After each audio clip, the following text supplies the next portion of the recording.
So the Global Imams Council, which is a transnational council of Sunni and Shia Muslim faith leaders and scholars serving Islam and Muslims worldwide, has recently come out with a statement condemning Hamas, in particular for their recent barbaric execution of 6 of the hostages that they are holding. I want to read to you their statement because this is quite powerful. It shouldn't be a remarkable thing that people condemn these things, especially in the Muslim and Arab world. But unfortunately, we do see a lot of hostility. And the fact that they're recognizing basic truth and morality is something that we should welcome. And I want to read to you what the Global Imams Council said. The Global Imams Council condemns, in the strongest possible terms, the barbaric actions of Hamas, which has resulted in the brutal execution of 6 innocent hostages, among them a dual American citizen, Hirsch Goldberg Polin, in a tunnel in the Gaza city of Rafah. We are deeply saddened and outraged by these heinous murders, which violate all principles of humanity, religious teachings, and international law.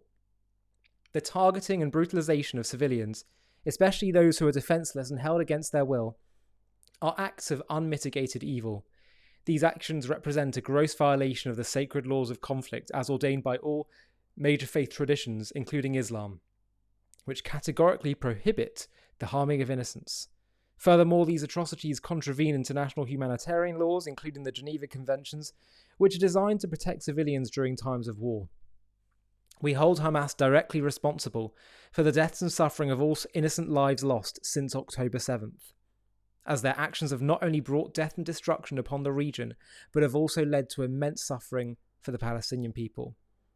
Hamas's reckless and inhumane tactics, using civilians as shields and exploiting their plight, have only escalated the cycle of violence and undermined the cause of justice and peace. Moreover, we recognise that the regime in Iran shares equal responsibility for these tragedies, as its continued support and endorsement of Hamas's actions perpetuate violence and instability in the region. We stand with all victims of this conflict, regardless of nationality, ethnicity, or religion, and we extend our deepest condolences to their families. Our prayers are with those who have lost loved ones, and with those still living under the shadow of fear and uncertainty. It is our hope that justice will prevail, and that the dignity and sanctity of human life will be upheld above all else. We call upon the international community, all religious leaders, and people of conscience to unite against these acts of terror, and to work tirelessly towards a future where peace, justice, and respect for all human life are the foundations of our shared existence. May God guide us to a path of peace and grant solace to the hearts of the bereaved.